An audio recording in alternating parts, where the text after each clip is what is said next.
এক যুবক চোখের ইশারায় তার মাসিকে ডাকল। মাসি তার ইশারা দেখে চোখের ইশারায় জানাল, আমি এখনই আসছি গো। বাড়িতে বিয়ের আমেজ ছিল এবং প্রচুর ভিড় ছিল। কিন্তু বাড়িতে একটি ঘর ছিল যেখানে গমের বস্তা রাখা ছিল এবং সেই ঘরটি অন্ধকার ছিল।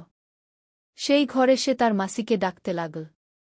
কিছুক্ষণ পরে মাসিও সুযোগ পেয়ে সেই ঘরে পৌঁছে গেল।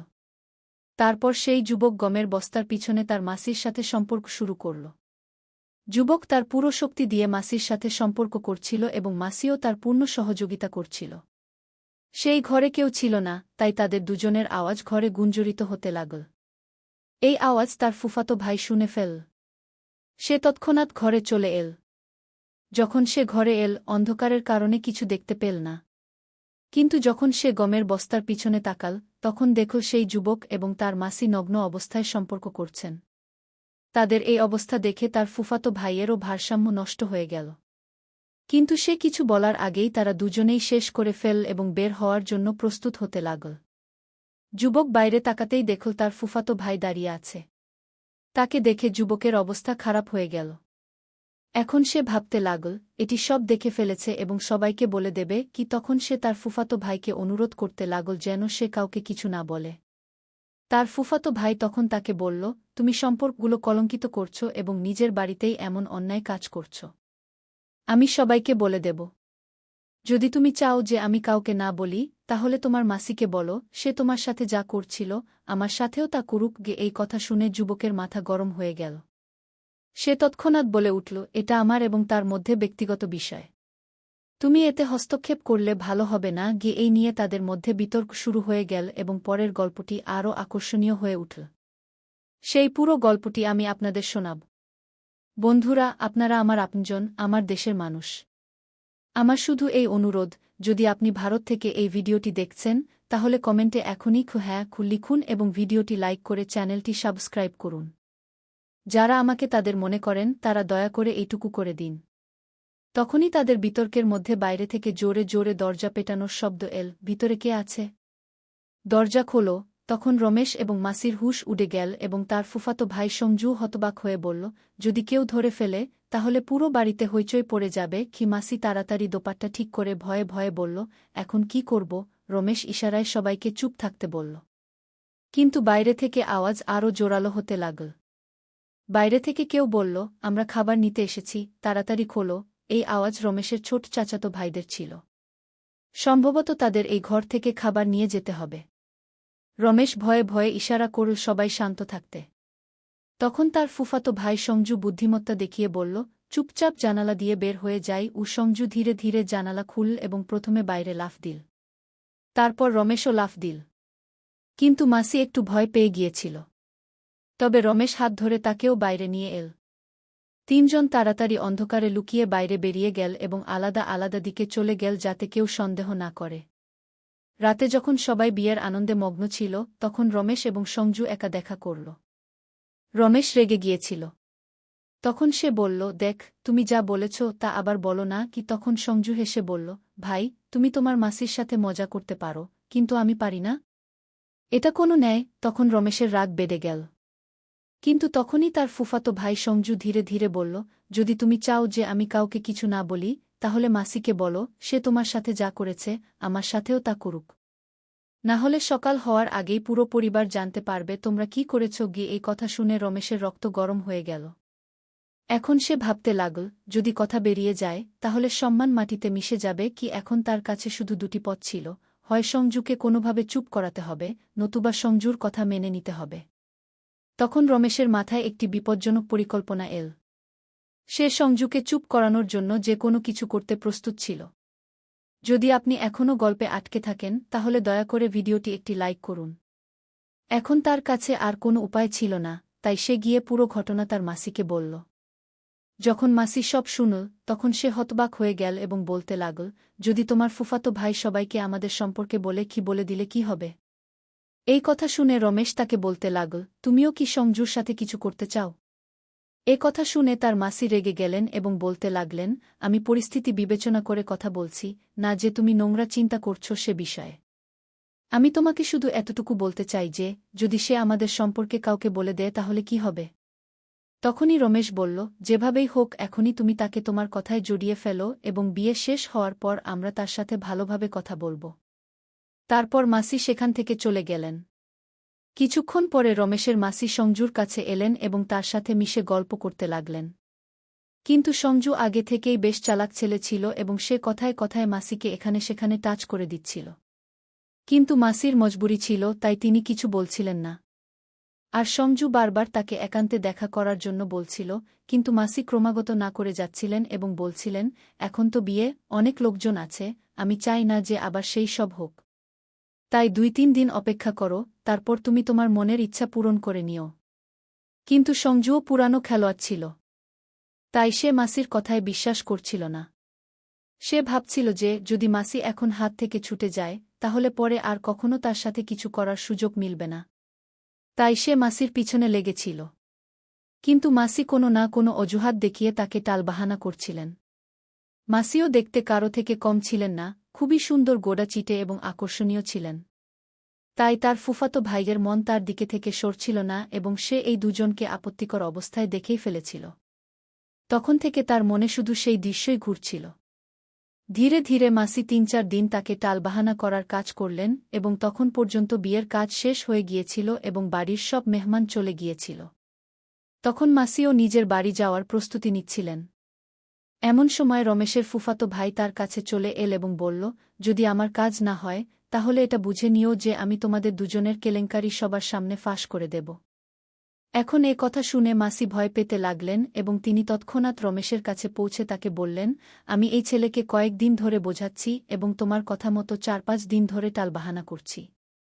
কিন্তু সে নিজের জিদ ধরে বসে আছে এবং মানছেই না। তখন রমেশ তাকে বলল, আপনি চিন্তা করবেন না, আমি এখন আমার মতো করে এই বিষয়টি হ্যান্ডেল করব। তারপর রমেশ তার ফুফাতো ভাইয়ের কাছে পৌঁছে তাকে বলল, ভাই, তুই তো আমার নিজের, তাহলে তুই আমার সাথে এ ধরনের কথা কেন বলছিস? তখন তার ফুফাতো ভাই বলল, আরে সে তো তোমার মাসি ইয়ার। তুই তার সাথে এত বড় অন্যায় কাজ করেছিস, আর যখন আমি বলছি তখন তুই না করছিস? যা তুই করতে পারিস তা আমি কেন পারব না? তখন সে বলল, ভাই, যদি তুই চাস, তাহলে আমি এই বিষয়ে তোকে এক এক করে সব কথা বলতে পারি যে এই পুরো মামলার শুরু কোথা থেকে হয়েছিল। তার ফুফাতো ভাইও কিছুটা মাতাল ছিল। তখন সে বলল, চল বল, শেষ পর্যন্ত শুরু কোথা থেকে হয়েছিল? তখন রমেশ তার গল্প বলা শুরু করল এবং বলল, আমি 2 বছর আগে আমার মাসির বাড়িতে গিয়েছিলাম এবং রাতে দারু পান করেছিলাম। আমার মাসাজি যে বিছানায় ঘুমাতেন, আমি সেখানে ঘুমিয়ে পড়েছিলাম। আর আমি জানতাম না যে কখনো কখনো আমার মাসিও শরাব পান করেন। আর সেদিন মাসিও শরাব পান করেছিলেন। সেদিন শরার নেশায় তিনি আমাকে মাসাজি ভেবে আমার কাছে এসে শুয়ে পড়েছিলেন।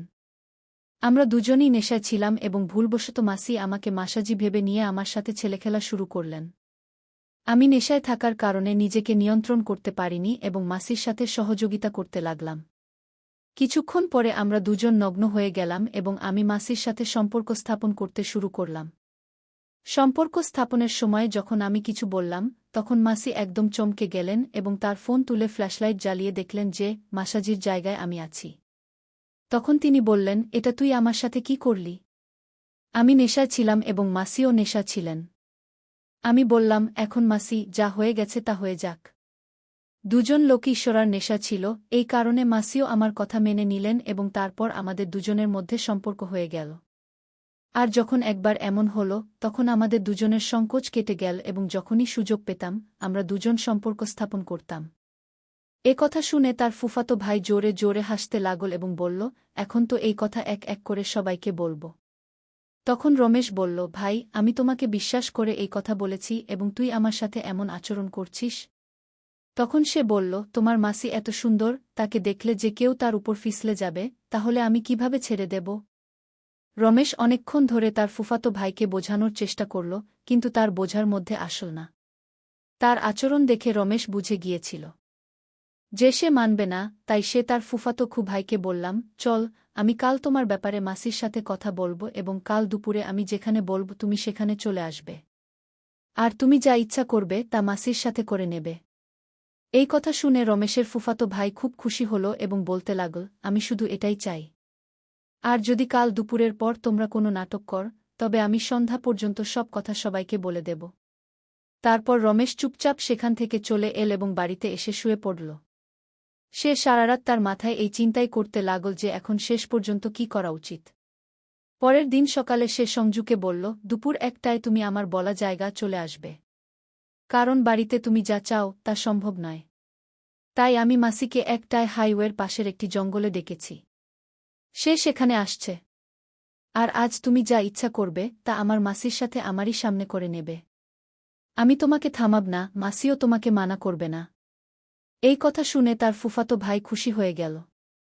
গল্পটি যদি ভালো লেগে থাকে তবে দয়া করে একটি লাইক দিয়ে দিন। সে তার বলা লোকেশনে পৌঁছে গেল। যখন সে সেখানে পৌঁছাল তখন রমেশ এবং তার মাসি বসেছিলেন। তখনই সঞ্জু দ্রুত মাসির কাছে পৌঁছে বলল, তাড়াতাড়ি করো, আমি নিয়ন্ত্রণ করতে পারছি না। যেই সঞ্জু মাসির কাছে পৌঁছাল অমনি রমেশ তার পকেট থেকে একটি ধারালো অস্ত্র বের করে সঞ্জুকে আঘাত করা শুরু করল।